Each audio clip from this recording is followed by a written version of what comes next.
I worked myself to death in my past life, but reborn as a noble. This time, I'm the one pulling the strings, not the one being crushed.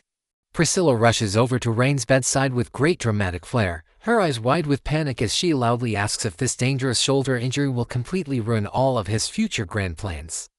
Rain just chuckles softly at her intense reaction, trying his best to reassure his overly anxious older sister that it is absolutely nothing more than a tiny, harmless scratch. However, Leah strongly begs to differ with his casual attitude, pointing out with a terrifyingly serious face that if the flying dagger had been just half an inch off, it would have pierced his heart instantly. Priscilla violently nods her head in agreement with the angry maid, strictly warning her brother that his life is definitely not a joke. Rain is then forced to explain the whole complicated story to them. Rosalind captured some bandits, discovered a secret slave trade ring hidden deep in the forest, and a massive fight broke out after negotiations failed because of the pitch-black environment and chaos. He simply couldn't see the incoming dagger in time. Priscilla is utterly furious to hear this shocking news, as slave trading is strictly forbidden in the Edgar family territory. And Leah immediately drops another bomb. These bandits actually work for Duke Oscar, Rain admits. He went in confidently because the corrupt Eldrick was acting as his inside informant all along. Priscilla deeply admires his thoughtfulness, realizing her little brother is quickly growing into a true leader who genuinely cares about his citizens. Seeing that he needs proper rest, she sweetly tells him she's leaving him in Leah's capable hands now.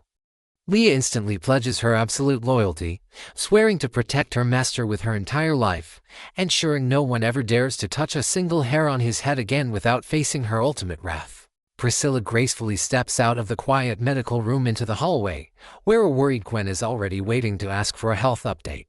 Priscilla assures her it's just a minor injury, though she is still privately fuming that anyone dared to harm her precious brother.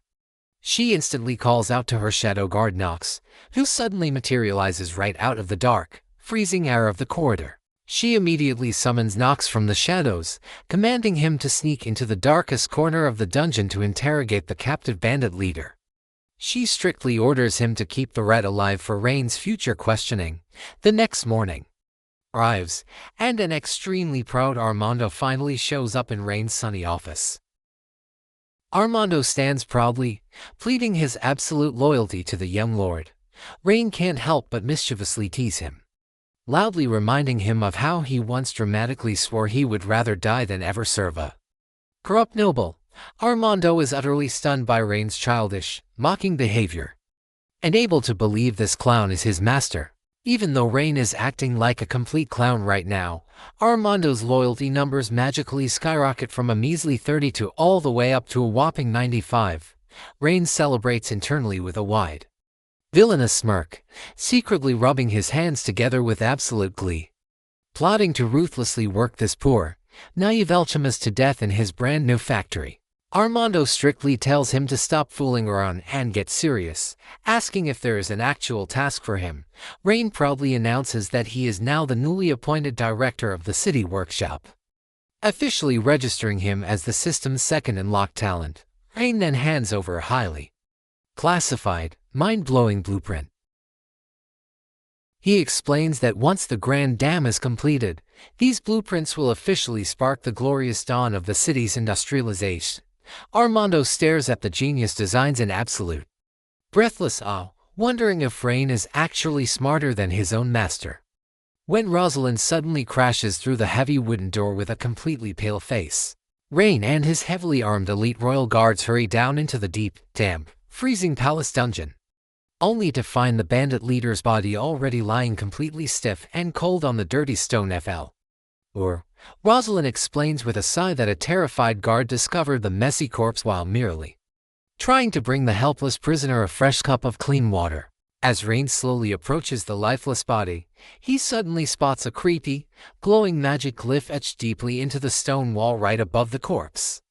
Curiously asking his team if anyone can translate its hidden meaning, Selena steps forward, immediately waving her staff to analyze the lingering mana, and confirms it is a wicked curse. Leah instantly panics and begs her master to get out of this filthy cell immediately, claiming dark mages are toxic trash whose residual energy could make his body sick.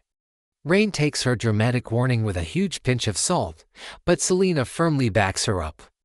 Explaining how incredibly deadly these hidden shadows can be, Selena warns that these hidden dark mages can casually trigger massive disasters like deadly plagues, making Rain wonder if they are secretly studying biology. After successfully escaping the foul cell, Rain visits the local orphanage to personally introduce himself to the rescued girls. Rain charismatically presents them with two very clear choices for their future: either honestly tell him where their families live so he can safely send them home, or stay here in the city as his loyal subjects, where he will gladly provide them with good jobs, free education, and comfortable lodging. However, a heavy, awkward silence completely fills the room, leaving Rain totally shocked when nobody speaks up. The kind Nanira gently explains that these poor kids have experienced far too much trauma and deception to easily trust a wealthy noble. But Rain boasts he is the absolute master of coaching children. Rain confidently orders Leah to run straight to the kitchen and bring back a massive, overflowing tray of freshly baked, premium chocolate chip cookies. He proudly tells the suspicious kids that these are the greatest sweets in the world, handing one directly to a hesitant little girl. The brave little girl cautiously takes a tiny bite, and she instantly starts munching on it with so much pure, wild, uncontrollable excitement that her giant glowing eyes quickly catch the attention of everyone else in the room. The rest of the starving children completely lose their minds, instantly breaking their quiet, frozen formation as they frantically swarm the giant silver pastry tray to aggressively grab their own delicious treats, giggling happily. Rain casually announces with a mischievous grin that it is finally time for them to play an incredibly exciting game of truth or dare. A remarkably cute little girl named Mia slowly steps forward from the crowd, bravely revealing in a quiet voice that her original home is located in a small, peaceful village far to the east called Glen. Rain pats Mia's head, praising her bravery, and orders Ira to arrange an escort to take the children home. He realizes he needs to find a trustworthy nanny to care for them, but first decides to check if there is any hidden talent left among the remaining girls. Rain boots up his system interface, activating his scanning skill to thoroughly analyze the hidden stats of every orphan in the room. He sighs in deep disappointment as they all appear completely ordinary, until his eyes suddenly lock onto a quiet red-haired girl. Rain's jaw drops to the floor as he stares at the screen in pure disbelief. This little redhead, named Dahlia, surprisingly possesses mind-blowing combat attributes almost identical to his overpowered maid, Leah. He smirks wickedly, realizing he just unlocked a jackpot SSR character to end the season. Rain and his heavily armed elite royal guards hurry down into the deep, damp, freezing palace dungeon, only to find the bandit leader's body already lying completely stiff and cold on the dirty stone floor. Rosalind explains with a sigh that a terrified guard discovered the messy corpse while merely trying to bring the helpless prisoner a fresh cup of clean water. Rain and his heavily armed elite royal guards hurry down into the deep, damp, freezing palace dungeon, only to find the bandit leader's body already lying completely stiff and cold on the dirty stone floor. Rosalind explains with a sigh that a terrified guard discovered the messy corpse while merely trying to bring the helpless prisoner a fresh cup of clean water. Knox explains his dark suspicion that the bandit's sudden death was actually meant to trigger a forbidden, dangerous sacrificial spell, realizing they are dealing with a creepy entity. Priscilla strictly orders Knox to keep her little brother Rain safe from harm at all costs. Duke Oscar is having the time of his life in his bedroom when his personal guard suddenly interrupts the fun. The guard nervously announces that the corrupt Eldrick has just arrived at the estate, claiming he has some incredibly critical and urgent matters to discuss with the Duke immediately. Thinking Eldrick brought him another beautiful batch of enslaved girls, the excited Oscar rushes straight to his private study to meet his old partner. However, instead of bringing gifts, Eldrick completely breaks the Duke's greedy heart by delivering a massive piece of catastrophic bad news. Eldrick explains that the Grand Duke's son, Rain, has completely chased him out of the city like a common dog. This means Oscar will no longer receive any beautiful goods leaving the greedy Duke extremely agitated and wondering why the wealthy Edgar family abandoned him so brutally without any warning. Aldrich calls Rain an overconfident young lord who foolishly thinks he has everything under control, admitting that he personally snuck back into the city dungeon last night to successfully silence the bandit leader before the smart kid could discover their highly illegal cross-border slave trading ring. Duke Oscar immediately experiences a massive panic attack, thoroughly understanding that if the Supreme Emperor eventually discovers these unlawful atrocities, his entire life is completely forfeited. Desperately trembling and gasping for survival, he frantically begs the sinister butler to formulate an extraordinarily radical, bloody master plan to permanently secure their vulnerable positions. Aldrich sinisterly reveals that the magnificent municipal reservoir barrier is successfully completed, suggesting they completely sabotage this architecture to comprehensively submerge the entire lower residential metropolitan district. This catastrophic emergency will instantly terminate Rain, utterly obliterate the settlement, and seamlessly allow Oscar's military regiments to strategically occupy the ruined territory.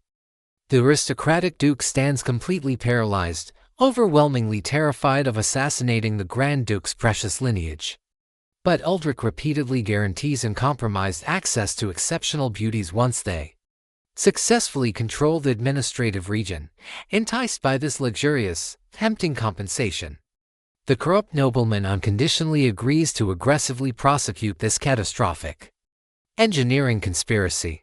Back inside his sunny administrative office, Rain is patiently hosting the mysterious redhead orphan, Alia, desperately trying every clever psychological trick just to get her to say a single word.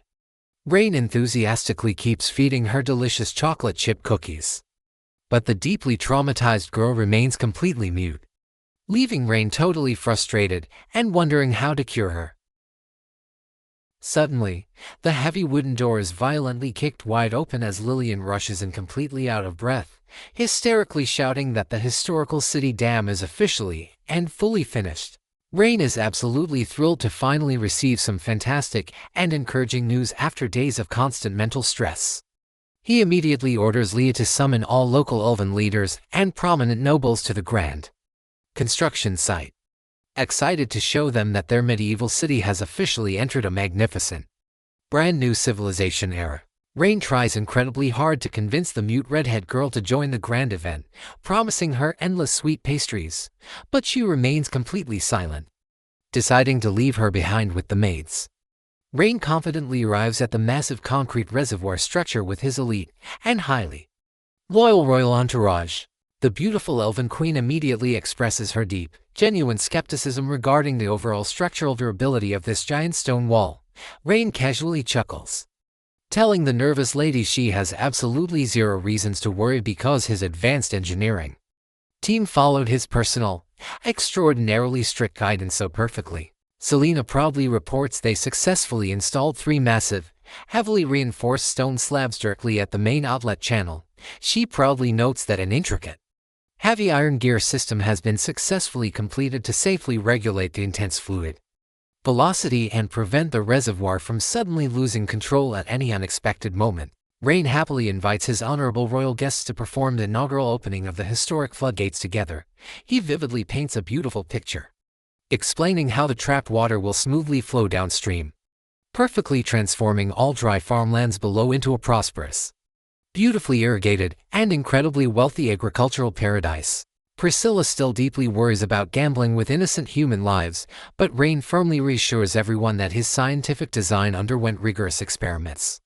The confident leaders step forward together, raising their hands onto the control mechanism, fully prepared and ready to initiate the entire concrete system right now.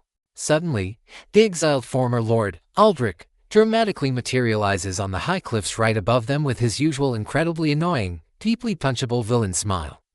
Aldrich proudly brags that he recently joined the hostile Orvis Empire, successfully obtaining a fancy new noble title just to secure his ultimate, sweet revenge. Rain instantly bursts out laughing, openly mocking Aldrich for being completely brain-dead by foolishly attempting to fight an entire army alone. Aldrich confidently sneers back, revealing he strategically positioned a squad of supreme water mages upstream, ready to unleash a catastrophic elemental magic spell to destroy this proud dam. Aldrich sinisterly explains that once this fragile stone barrier is completely shattered, the massive raging floodwaters will instantly drown the entire city, automatically sending Rain and all his beloved citizens straight to hell. Aldrich loudly celebrates the intense, satisfying horror appearing on the beautiful lady's frightened faces. The Elven Queen panics, while an enraged Priscilla fiercely steps forward, warning the traitor that she will relentlessly hunt him down to the absolute ends of the earth if he dare ruin her precious BR. Others' hard work. Aldrich merely laughs out loud, aggressively slamming his magic staff down. Aldrich successfully activates the forbidden magic, instantly unleashing a massive, terrifying wall of high-pressure water directly toward the structure. The Elven Queen completely loses her mind, frantically screaming that they must evacuate the entire area immediately before the terrifying and massive disaster completely crushes them all alive. Looking at the apocalyptic tidal wave, Rain remains incredibly calm, strictly telling the frightened queen to stop panicking. Rain proudly boasts that his modern security countermeasures are completely flawless, confident that no matter how scary this artificial flood appears, his glorious dam will stand perfectly still forever.